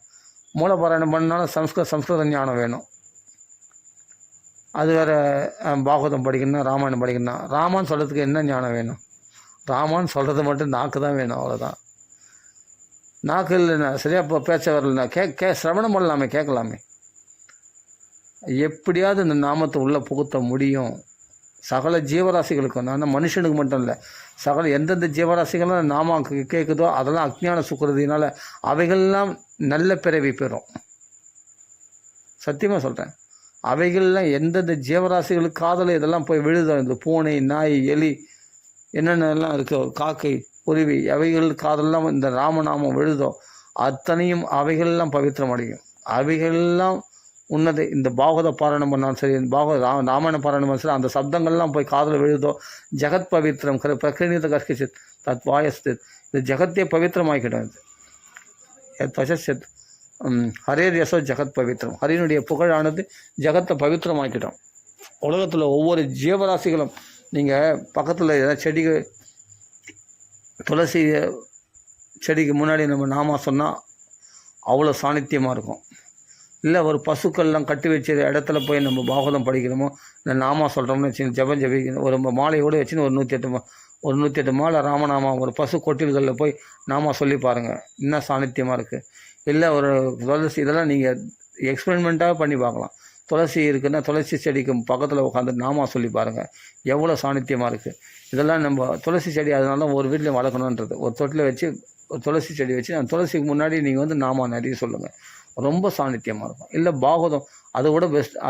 அதுவும் முடியலன்னா பாகவத புஸ்தகம் இருக்கு இல்லையா, அது 2 புஷ்பத்தை போட்டு அந்த பாகவதத்துக்கு முன்னாடி, ஏன்னா வேணிலே பகவத் ரூபம் சாஸ்திரம் பாகவதம் கலவு, பகவானுடைய ஸ்வரூபம் சொல்லக்கூடிய அந்த பாகவதத்துக்கு முன்னாடி நாமா சொல்ல பாருங்கள்.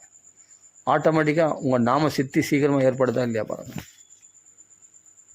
அப்படி பகவன் நாமா சொல்கிறவங்கள பகவான் என்ன பண்ணுறான்னா சொல்கிறான், தேஷாம் அகம் சமுர்த்தர்த்தா மிருத்யு சம்சார சாகராத்து பவானி நச்சராத்தி பார்த்த மையாவேஷத சேதசாம். என்னிடத்தில் மனசை பறி கொடுத்தவர்களாகிய, எப்படி என் நாமத்தை சொல்லக்கூடியவர்களாகிய அவர்களை தேஷாம் அகம் சமுர்த்தத்தா, தேஷாம் அவர்களை அகம் நான் உத்தார்த்தா நன்றாக உத்தாரணம் செய்து விடுகிறேன். எதிலிருந்து நான் இந்த சம்சார சாகரம் மரணத்தில் முடியக்கூடிய இந்த சம்சார சாரமே அற்ற இந்த சம்சாரம் மிருத்யுனா மரணத்தில் முடியக்கூடிய இந்த சம்சார சாகர இந்த கடல் சம்சார கடலிலிருந்து அகம் சமுர்த்தத்தா நான் கை தூக்கி விட்டு விடுகிறேன்.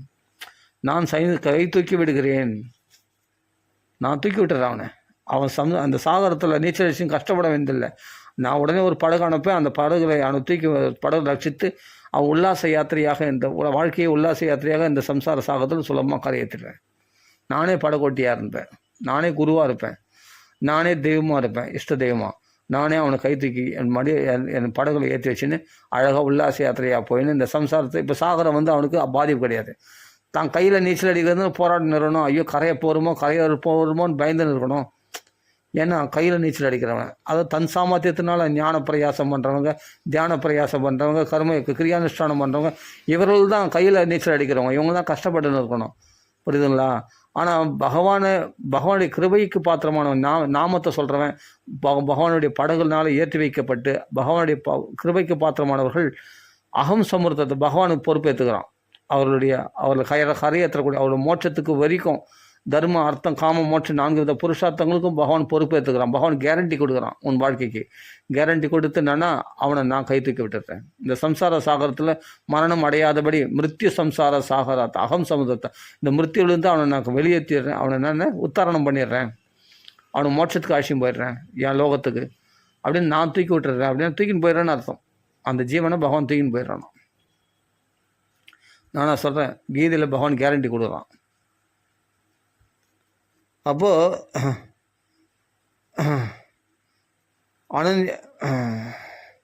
தேசாமகம் சமுர்த்தத்தை மிருத்யு சம்சார சாகராத்து பவாமி நச்சிராத் பிராப்த. அவ்வளோ நச்சிராத்துன்னு ஒரு பதம் போடுறார். ரொம்ப முக்கியமான பதம். லேட் ஆகாது. இது ஞான பிரயாசம் பண்ணுறானா பகுனாம் ஜென்மநாமத்தை தியான பிரயாசம் பண்ணுறானா அநேக ஜென்ம சம்சித்தாக அநேக ஜென்மங்கள் கூட ஆகும் தியானத்தினால பகவான் அடையிறதுக்கு.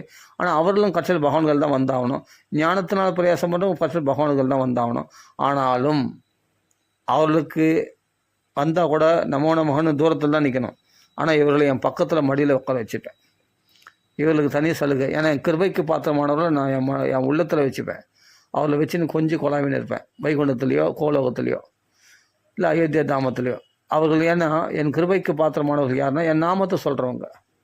பகவான் நாமத்தை சொல்கிறவங்க பகவானுடைய கிருபைக்கு பாத்திரமானவர்கள்.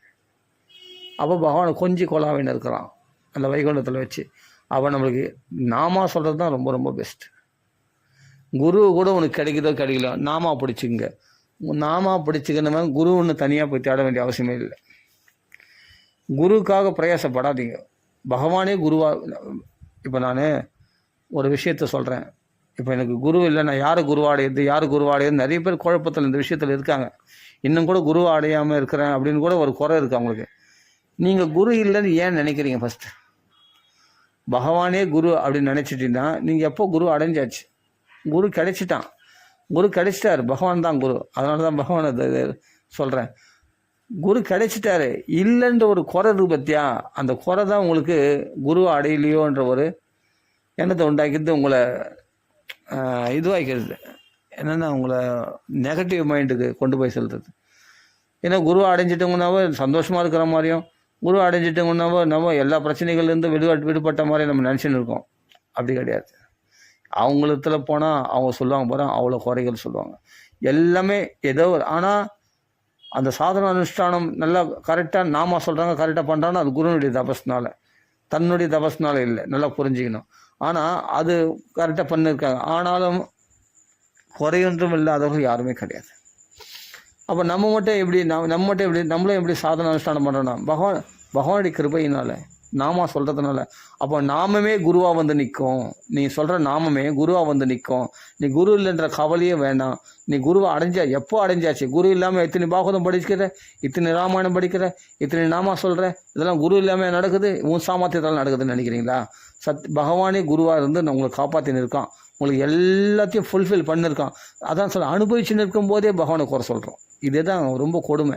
எனக்கு குரு இல்லை, எனக்கு அவங்க இல்லை, பகவானுடைய கிருபை இல்லை, பகவான் என்னைக்கு எனக்கு கண் திறந்து பார்த்தானோ, என்னைக்கு கண் திறந்து பார்ப்பானோ தெரியல. கண் திறந்து பார்க்காம இவ்வளோ செய்கிறீங்க, இவ்வளோ பகவத் பக்தி பண்ணுறீங்க. இவ்வளோ பகவத் பக்தி பண்ண முடியுமா? நீங்கள் நினச்சி பண்ண முடியுமா? எத்தனை நாளாக அஜாக்கிரதையாக நம்ம எவ்வளோ விஷயங்களில் பகவத் விஷயத்தில் கோட்டை விட்டுருக்கோம் தெரியுமா? யோசிச்சு பாருங்கள். எல்லாம் பகவானுடைய கிருபை பூர்ணமாக இருக்குது. உங்களுக்கு பூர்ணமாக இருக்குது பகவானுடைய கிருபை. பகவான் நாமா சொல்கிறீங்க, ராமநாமா, ஹரே கிருஷ்ணா ஹரே ராமா சொல்கிறீங்க. இதை விட நாங்கள் பகவத் கிருபை புதுசாக வேணும். ஃபஸ்ட் கிளாஸாக இருக்கிறோம். நம்ம பகவான் நாமா சொல்லின்னு ஆனந்தமாக சதா வைகுண்டவாசிகள் தான் நம்ம எல்லாமே. பகவான் நாமா சொல்கிறவங்க அத்தனை பேரும் வைகுண்டவாசிகள் தான், எல்லா பக்தர்களும். அதனால் கவலையே கிடையாது, ஒரு குறையொன்றும் கோவிந்தன் வழிபடுறது. என்னென்னா நிர்தனாஸ்தே அபிதன்யா. இந்த உலகத்தில் நீ செல்வமற்றவனாக இருக்கலாம், ஆனால் நீ தன்யன், பகவத் பக்தி பண்ணுறவன்.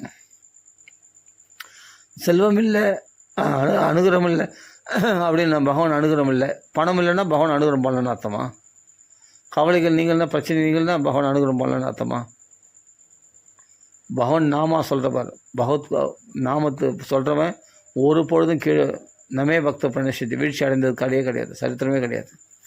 அப்போது பகவான் சொல்கிறார், அவங்களுடைய பொறுப்பு முழுவதையும் பகவான் ஏற்றுக்கிறான். இப்போ நான் ரிலாக்ஸாக இருங்க, ஒரு கவலையும். இப்போ படகுல ஏற்றி வைக்கப்பட்ட பிறகு இனிமேல்ட்டு கரையாடையிறதை பற்றி கவலைப்படுவானா? படகுல ஏற்றி வச்சாச்சுப்பா, இனிமேல்ட்டு நான் மாலுமி கிருஷ்ணன் என்ன பண்ணுவான்? அதுவும் கிருஷ்ணனே படகு ஓட்டியாக வந்திருக்கான். அப்படின்னு நான் படகு அழகாக உல்லாச யாத்திரை தான். பகவானே தேரோட்டியாக வந்து உட்காந்துட்டான். இனிமேல் அர்ஜுனன் ஜெயத்தை பற்றி கவலைப்படுவதில்லை. அவன் தான் விஜயன்னே பேராச்சு அவனுக்கு, அர்ஜுனுக்கு.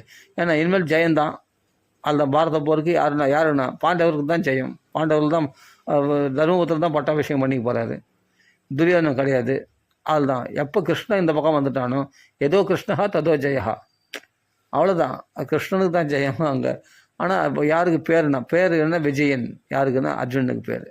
அர்ஜுனன் தான் ஜெயித்தான், அவ்வளோதான். நம்மளுக்கு ஜெயந்தான். இனிமேல் சம்சார ஜெயம் ஏற்பட்டாச்சு. அகம் சம்சுத்தத்தை மிருத்யு சம்சார சாகராத்தம் சொன்ன போதே மரணத்தை முடியக்கூடிய இந்த சம்சார சாகத்தில் நான் உத்தரன்னு பண்ணிடுறேன்னு அவன் கேரண்டி. இவ்வளோ சொல்லணும்னு அவசியமே இல்லை. அவன் நம்ம பக்கத்தில் இருந்தாவே ஜெயந்தான். ஆனாலும் இவ்வளோ சொல்லி காமிக்கிறான் நம்மளுக்கு புரியறதுக்காக இவ்வளோ எளிமையாக இவ்வளோ தொலை இறங்கி வரேன். அந்த சம்சார சாகத்தை நான் தூக்கி விட்டு அவன் ஆனால் அவன் செய்ய வேண்டிய சாதனையை சொல்கிறான், அவன் அடைய வேண்டிய கதியை சொல்கிறான், அப்புறம் அவன் என்னையே அடைஞ்சிட்றான்னு சொல்கிறான். எல்லாம் எப்படி செய்யணும், என்ன பண்ணணும், எப்படி வந்து என்னை அடையிறான், என்னை அடைஞ்சு அவன் என்ன சந்தோஷத்தை அனுபவிக்கிறான்னு புட்டு வைக்கணும்னு அவசியமே இல்லை. ஆனால் எவ்வளோ வைக்கிறான். ஏன்னா நம்ம கலியுகத்தில் அந்தளவு நம்பிக்கை இருக்காது பகவானத்துலன்றதுனால இவ்வளோ விளக்கமாக சொல்கிறான் கீதையில்.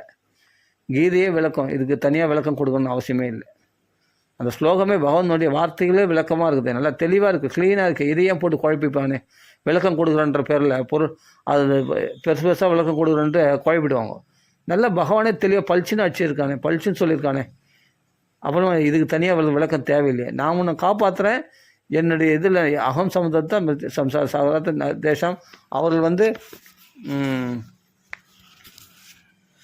பவாமி நச்சராத் பார்த்தா மைய ஆவேசத்தை சேதசாம். அவர்கள் வந்து லேட்டாக கூட ஆகாது, இந்த ஜென்மத்திலேயே, இந்த ஒரே ஜென்மத்திலேயே அவர்களை என் திருவடியில் சேர்த்துக்கிறேன். நச்சிராத் பல ஜென்மங்கள் ஆகாது, ஒரே ஜென்மத்தில், இந்த ஜென்மத்திலே என் மேலே பக்தி பண்ண, என் நாமத்தை சொன்னவனை இந்த ஜென்மத்திலே நான் சேர்த்துக்கிறேன் அப்படின்றானே. இதுக்கு மேலே வரணும்னா ஓணும். அஜாமலன் அதுக்கு என்ன சாட்சினா? அஜாமலன் தான் சாட்சி, அஜாமலன் கதை தான் சாட்சி. நச்சிராத்து லேட்டாகலையே, அவன் நாராயண நாமத்தை பிடிச்சிக்கிட்டான், அவன் மகா பாபங்கள் பண்ணான். பரத யோகேஸ்வரர் என்ன பாவம் பண்ணார்? பரத யோகேஸ்வரன் என்ன பாவம் பண்ணார்? வீட்டை திறந்து, நாட்டை திறந்து, பகவானுக்காக தன் வாழ்க்கையை திறந்து, தன்னையே ஒப்படைச்சு கண்டகி நதியில் குளிர் பிரதேசத்தில் அந்த கடினமான குளிரில் வந்து காலையில் ஸ்நானம் பண்ணி தேகாபிமானத்தை விட்டு நைட்டு இல்லை பகல் இல்லை 24 hours பகவானுக்கு அர்ச்சனை பண்ணியிருந்தார். அவிரத புருஷ பரிச்சர்யா, அப்படிப்பட்ட இடைவெளி இல்லை, அவிரத புருஷ பரிச்சர்யா, அப்படிப்பட்ட அவிரதம், அதனால இடைவெளி இல்லாமல் பகவானுக்கு அர்ச்சனைகள் பண்ண தப்பு. அப்படி பண்ணார். அவ்வளோ சாதன சிரமங்கள் பண்ணி கடைசியில் மான நினைச்சின்னு உயிரை விட்டார். அப்போ சாதன சிரமங்களை பண்ணுறவங்களுக்கு இந்த கஷ்டம் உண்டு. கிளேசாதிகதரஸ்தேஷம், அவங்களுக்கு கஷ்டம் உண்டு. ஆனால் பகவானுடைய பக்தி, பகவான் நாமா சொல்கிறவங்களுக்கு இந்த கஷ்டம் கிடையாது. இவ்வளோ இந்த அளவுக்கு வீட்டை திறக்கணும், நாட்டை திறக்கணும், அப்படியேப்பட்ட குளிர் காலத்தில் வந்து காலையில் கண்டகி நதியில் குளிக்கணும், இது பண்ணணும், அப்படியேப்பட்ட மானத்தொல் மாதிரி ஒரு உடுத்திக்கின்னு, அப்படியேப்பட்ட பகவானுக்கு சாலகிராம சிலை அர்ச்சனை பண்ணணும், சுத்தபத்தமாக இருக்கணும், எந்த தீட்டு இருக்கக்கூடாது, எந்த இதுவும் இருக்கக்கூடாது அப்படின்னு சொல்லி இருக்கிறதுன்றது சாதன சிரமங்கள் பண்ணுறது, யம நியமங்களை கடைப்பிடிக்கிறது, பிரம்மஜோதி தியானம் பண்ணுறது, காயத்ரி ஜெபிக்கிறது, எல்லாமே அந்த நிறைய அந்த அனுஷ்டானங்கள்லாம் பண்ணுறது. ஆத்மா வேறு உடல் வேறு அப்படின்ற அதில் ஜாக்கிரதையாக இருக்கணும். விழிப்புணர்வோட இதெல்லாம் பண்ணால் முடிகிற விஷயமா? இதெல்லாம் ஃபஸ்ட்டு நம்ம வீட்டை திறப்புமா? முதல்ல நம்ம குழந்தைகளை, நம்ம பேரம்பேத்திகளை திறப்புமா? நம்ம பிள்ளைகளை திறப்புமா?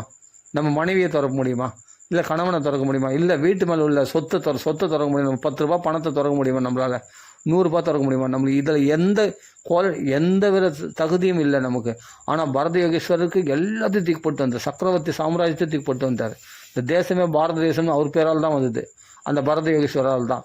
அப்படியேப்பட்ட இந்த பரதம் கண்டம்னா இந்த பூமி முழுவதும் சக்கரவர்த்தி அவர். அப்படிப்பட்ட ஃபுல்லாக அவர் கண்ட்ரோலில் இருந்தது. இந்த உலகம் முழுவதும் 9 கண்டங்களும் உள்ள இந்த பூமி முழுவதும் அவருடைய கண்ட்ரோலில் இருந்தது.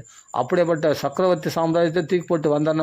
அது சாதாரண விஷயமா? அது முடியுமா? நம்மளால் விட முடியுமா?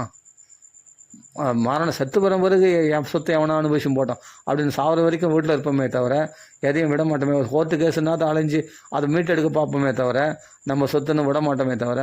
ஆனாலும் உயிரோடு இருக்கும்போது அதை துறக்கிற மனப்பான்மை எத்தனை பேருக்கு இருக்குது?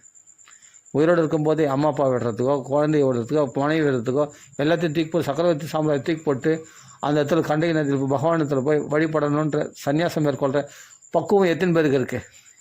நான் சொல்கிறது போலி சன்னியாசிகள் இல்லை, உண்மையான சன்னியாசம் மேற்கொள்கிற இப்படி பரத யோகேஸ்வரர் மாதிரி எத்தனை பேர் அந்த சாத்தியப்படம் சொல்லும் பார்க்கலாம். யாராவது ஒருத்தர் சொல்லும் பார்க்கலாம். முடியுமா? அடுத்த வேலை பசி எடுத்தால் உடனே வீட்டுக்கு ஓடியாந்துருவோம். வீட்டில் போடுற மாதிரி சாப்பாடு வேறு எங்கேயும் டேஸ்ட்டாக இல்லைப்பா, ஹோட்டலில் சாப்பிட்டா கூட நல்லா இல்லை, அதனால் வீட்டில் சாப்பிட்டா தான் நல்லா ஆகுது அப்படின்னு வீட்டுக்கு ஓடியாந்துடுறாங்க இல்லையா? கோயிலுக்கு போகிறவங்களாம் கூட யாத்திரைக்கு போய் ரொம்ப சிரமப்பட்டு, ஆமாம் கோயிலில் போனால் அப்பப்போ தங்கத்துக்கு இடம் இல்லை, உட்காரத்துக்கு இடம் இல்லை, வீட்டில் இருக்கிற மாதிரி கம்ஃபர்டபுளாக இருக்க முடியல அப்படின்னு கொஞ்சம் ஒரு யாத்திரைக்கு போனால், ஒரு பகவான் கோயிலுக்கு போனால், எதுவும் போனால் அதுவே அவ்வளோ சிரமப்படுறோம். வீட்டு ஞாபகம் வந்தால் உடனே ஓடியாந்துடுறோம். அப்படின்னும் போது நீ எங்கே வீட்டை சுத்தமாக திறந்துட்டு சந்நியாசம் மேற்கொண்டு பகவானை வழிபடுறது? பரத யோகேஸ்வரர் மாதிரியே கடைப்பிடிக்க முடியும்? அப்போது அவ்வளவு சிரமப்பட்டு இதில் ஒன்று கூட விட முடியாது. நாம அவர் பண்ண சாதனைகளில் அதான் சொல்கிறேன், அது கருடன் கருடனுக்கு முன்னாடி ஒரு கொசு பறக்க முடியுமா? கருடன் பறக்கிற வேகத்துக்கு ஒரு கொசு பறக்க முடியுமா? ஒரு ஈ பறக்க முடியுமா? அப்படியேப்பட்ட வைராக்கியசீலராக, அப்படியேப்பட்ட வைராக்கிய நிஷ்டராக, மகா ஞானியாக பிரகாசிக்கக்கூடிய, அப்படியேப்பட்ட சிறந்த பாகவதராக பிரகாசிக்கக்கூடிய அந்த பரத யோகேஸ்வரர் பட்ட சாதனைகள் பாருங்கள். அதை ஒன்று கூட கடைப்பிடிக்க முடியாது நம்மளால். ஆனால் அவரால் கடைப்பிடிக்க முடிஞ்சது. பண்ணார். ஆனால் கடைசியில் என்ன, அப்படியேப்பட்டவரே என்ன ஒரு சாதாரண மான்குட்டி, மனுஷ ஜாதி கூட கிடையாது, மிருக இனத்தை சேர்ந்த அந்த இதெல்லாம் பாகவதத்தில் சொல்லியிருக்கு. நம்ம விட்டுறக்கூடாது இது லேஸில். இதை நம்ம யோசித்து பார்க்கணும். ஆமாம், அது என்னன்னா தியாயந்தி, ஆமாம் சுன்வந்தி காயந்தி தியாயந்தி, தியானம் பண்ணணும். இதெல்லாம் யோசித்து பார்க்கணும். இதெல்லாம் விசாரணை, அதான் சொல்கிறேன், விசாரணை பருவம். இதை விசாரணை பண்ணணும். இதெல்லாம் விசாரணை பண்ணால் இது இப்படியாப்பட்ட இவ்வளோ சாதன சிரமங்கள் இதெல்லாம் நாங்கள் பொய்ன்னு நினைக்கல, வெறும் கட்டுக்காதன்னு நினைக்கல, பாகவதத்தை சத்தியம்னே நினைக்கிறோம். அதனால தான் நம்ம இவ்வளோத்தளவு விசாரித்து இவ்வளோத்தளவு நம்ம விசாரணை பண்ணுறோம். இது நம்மளால் சாதிக்க முடியுமா? இந்த அளவுக்கு பிரச்சனைக்கு எல்லாத்தையும் தூக்கி போட்டு நம்மளால் வர முடியுமா? எவ்வளோ சுகங்களை அனுபவிச்சுட்டு திடீர்னு இந்த பட்டத்தில் விட முடியுமா? எவ்வளோ கஷ்டப்படுவோம். அப்போது இதெல்லாம் திறந்துட்டு அவர் வந்தார். காட்டில் கடைசியில் ஒரு மானிடத்தில் இறக்கம் காட்டுறதா தான் அவர் நினச்சார். என்னென்னா எல்லா ஜீவராசிகளுக்கும் இறக்கம் காட்டணும், சன்னியாச தர்மம். சரி, அது தோஷ விதுஷா அப்படின்னு மகான்கள்லாம் அது கைவிட்டால் தோஷம்னு நினைப்பாங்க. அப்படின்னால இறக்கம் காட்டுனதுன்னா பட்டுதல் ஆகி போச்சு. பட்டுதல் ஆகி போச்சு. தன் பிள்ளைக்கு சமமாக அதை நேசிக்க ஆரம்பிச்சிட்டார். அது தோல் மேல் போட்டது. என்னென்னா பிள்ளையை எப்படி ஒரு அப்பா பாதுகாப்பாரோ அது மாதிரி ஒரு சிங்கம் புலி இடத்துல இதை பாதுகாக்கணுமே, இதை ஜாக்கிரதையாக வச்சுக்கணுமே, இதுக்கு கரெக்டாக சாப்பாடு பண்ணணும். எங்கன்னா ஓடி தாய் இல்லாத மானாச்சே, அனாதையாக நம்மளை தூக்கி நம்ம தான் அப்பா அம்மான்னு நம்பி வந்திருக்கு அப்படின்னு சொல்லி இது அனாதையாக போயிடக்கூடாதுன்னு சொல்லி அதுக்கு சாப்பாடு போடுறது, புல்லை பிடிங்க போகிறது, பால் கொடுக்கறது, ஏதோ ஒரு மான் பாலை கறந்து கொடுக்குறதோ ஏதோ ஒன்று பண்ணி அதை போஷிக்கிறாரு. அதை போஷணம், பாலனம், பிரீணல், ஆலனை இதெல்லாம் பண்ணிட்டு இருக்காரு.